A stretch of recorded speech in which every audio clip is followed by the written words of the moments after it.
tulisan aksara Jawa kuno ya. Nah ini sangat luar biasa sekali. Mungkin kameramen bisa kemudian mendekatkan biar saya akan membacanya satu persatu dari depan.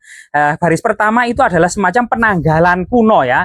Jadi penanggal kuno yang sangat luar biasa. Tulisan-tulisan ini sekitar 700 tahun yang lalu.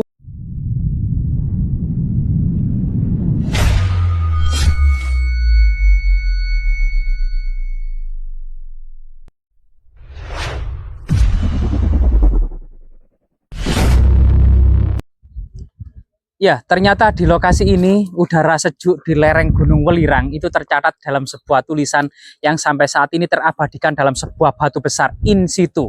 Memuat informasi tentang pesan dari Raja Majapahit terakhir.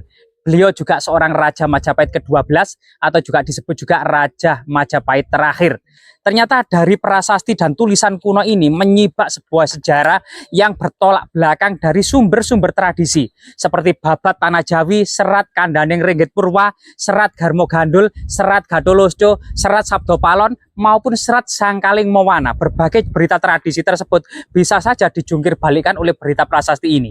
Dan prasasti ini tentu prasasti yang sangat autentik karena memang ditulis pada masanya. Berbeda dengan berita-berita tradisi tadi memang ditulis sudah pada abad ke-17 ke-18.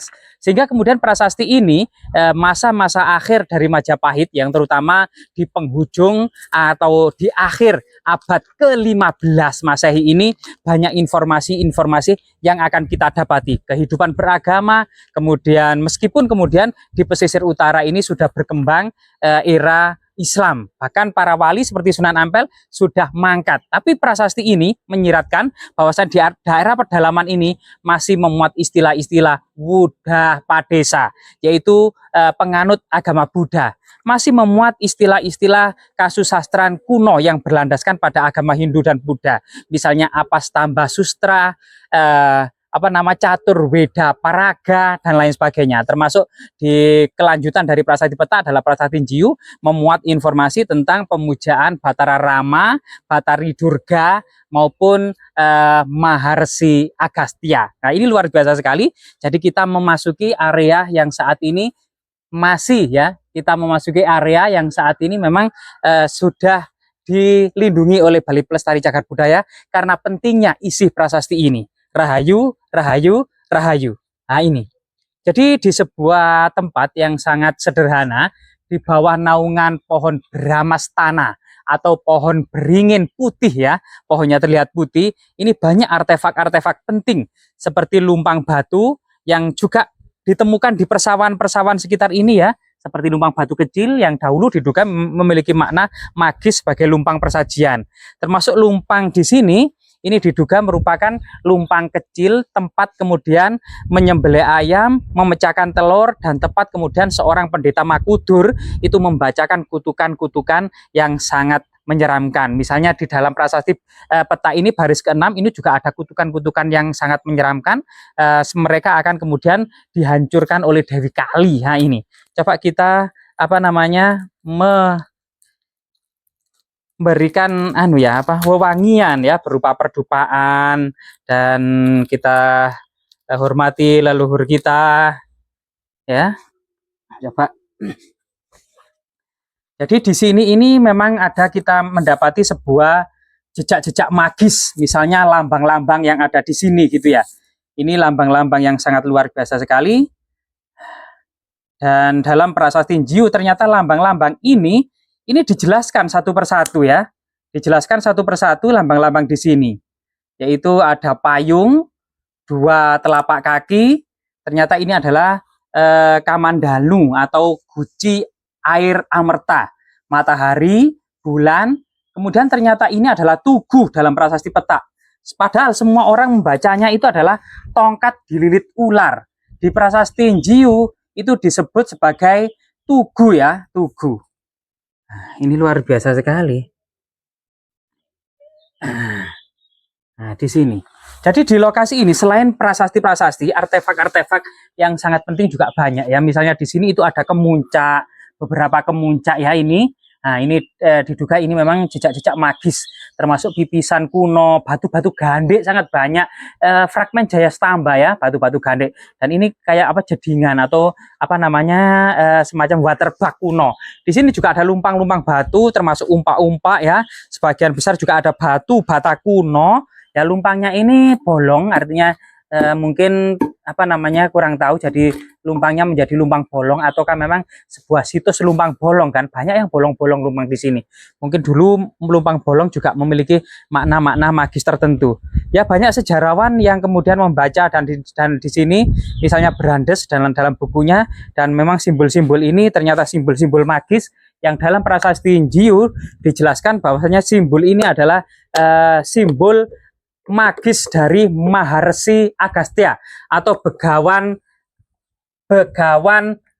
siapa namanya, guru dari Maharsi Drona, tidak lain adalah Bharatwaja, yaitu simbol begawan Bharatwaja ya, bukan Agastya ya, Bharatwaja. Jadi gini, coba lihat simbol-simbolnya ini adalah antara lain Linggayoni, matahari, bulan, payung, dua telapak kaki, dan ini tugu ya, tugu terus Trisula, dan ini adalah kamandalu atau guci air amerta sebagai lambang kehidupan ya. Nah, terus kemudian di bawahnya ada 6 baris tulisan berbahasa Jawa kuno dan tulisan aksara Jawa kuno ya. Nah, ini sangat luar biasa sekali. Mungkin kameramen bisa kemudian apa namanya mendekatkan, biar saya akan membacanya satu persatu dari depan. Baris pertama itu adalah semacam penanggalan kuno ya. Jadi penanggal kuno yang sangat luar biasa. Tulisan-tulisan ini sekitar 700 tahun yang lalu ini masih bisa dibaca. Pembacaannya adalah yang pertama itu adalah simbol Om ya.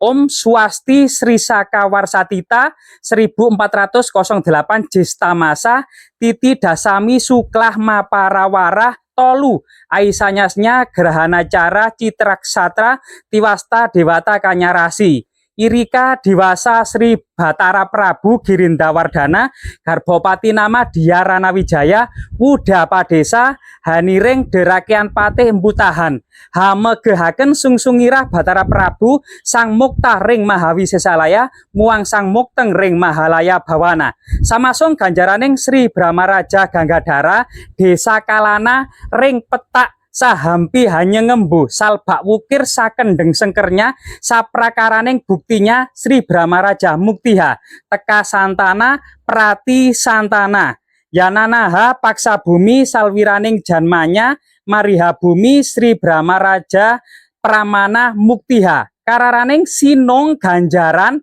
hamreh kadik wijayaniro sang mungguing jinggan duk ayun-ayunan yudah lawaning Majapahit Irika Sri Brahmaraja Ganggadara maring petak samanggala paranaranya dening kawe mangining desa Hanuta ring saka nanganging Sri Brahmaraja Acandaskayi Astabaga Tajaswanya Luputa Saprakara Pananga sakawiranya muang yananana mangruda sasaraning andika pala supra casti sakal wiraning janmanya makadi sang anagatah Prabu dadya basmi kreta yatat ahning kalah kali buta picacadi tumpur brasta hananya astu am. Jadi ini merupakan semacam pembacaan dari prasasti peta ini ya, yang artinya memang Om selamatlah pada tahun Saka 1408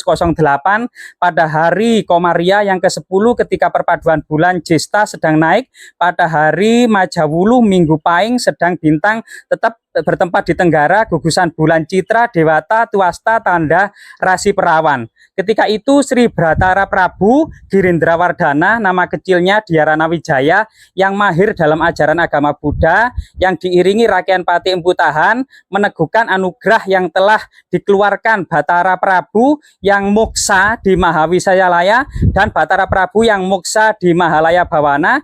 Di masa mereka berdua telah menganugerahkan atau memberikan ganjaran tanah desa petak berikut lembah bukit kepada Sri Brahmaraja Ganggadara dan segala perluasannya dan hasil-hasilnya untuk memetiknya santana pratisantana turun secara temurun. Kemudian karena Sri Brahma Raja Ganggadhara ini membantu raja yang berkedudukan di Jinggan ketika sedang duk ayun-ayunan, sedang perang melawan Majapahit lagi naik turun. Ketika itu Sri Brahma Raja pergi ke Petak karena dengan desa Petak itu dengan tanda-tanda yang baik. Kemudian baris ke-6 ini merupakan sebuah kutukan ya, maka hancur leburlah menjadi abu yang akan dimakan oleh setan laki-laki dan perempuan, akan buta, akan habis binasa, rusak, dibinasakan oleh Dewi Kali dan seluruh kepunyaannya. Demikianlah Am. Jadi luar biasa sekali. Jadi prasasti ini memuat informasi yang sangat luar biasa, termasuk Sri Brahma Raja Girindrawardhana ini diiringi atau didampingi oleh seorang pate yang bernama Rakean Pate Empu Tahan. Jadi ini memuat informasi yang sangat penting sampai di tahun 1486 Masehi ini ternyata ada raja yang masih penganut agama Buddha, padahal tahun 1486 ini Sunan Ampel sudah mangkat. Sunan Ampel itu mangkat tahun 1478. Jadi disinilah sebuah fenomena yang sangat luar biasa dalam peradaban Jawa Timur ini. Ternyata di abad ke-15 Masehi, seluruh pesisir utara itu sudah beralih ke agama Islam. Sedangkan di pedalaman yang saat ini meliputi Mojokerto, Jombang, Kadiri, Madiun, Ponorogo, Malang ini dahulu masih mempertahankan eksistensinya sebagai kerajaan Hindu-Buddha terakhir di Jawa Timur ya, dipimpin oleh Girindrawardhana Dhyarana Wijaya. Bahkan memuat informasi yang kita bisa meneteskan air mata, ternyata ada kalimat duk ayun-ayunan yudah lawaning Majapahit, yaitu ternyata lagi berlarut-larut dan pasang surut perang melawan Majapahit. Artinya memang ada perang saudara yang pada sekitar tahun 1468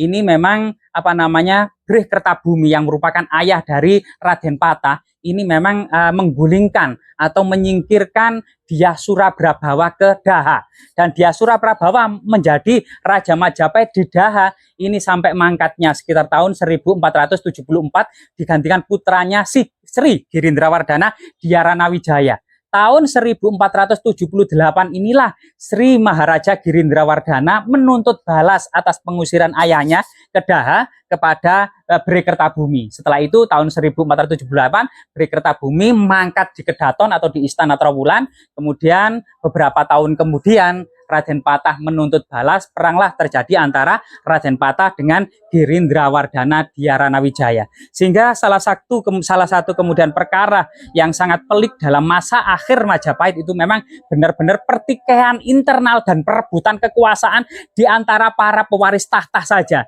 sehingga kemudian menghancurkan kerajaan Majapahit yang pernah memayungi seluruh Nusantara ini. Ini merupakan sumber dari prasasti Petak yang sangat autentik dan kredibel, bahasanya masih bisa diterjemahkan dan bahasa Jawanya masih banyak yang mengerti. Semoga bermanfaat.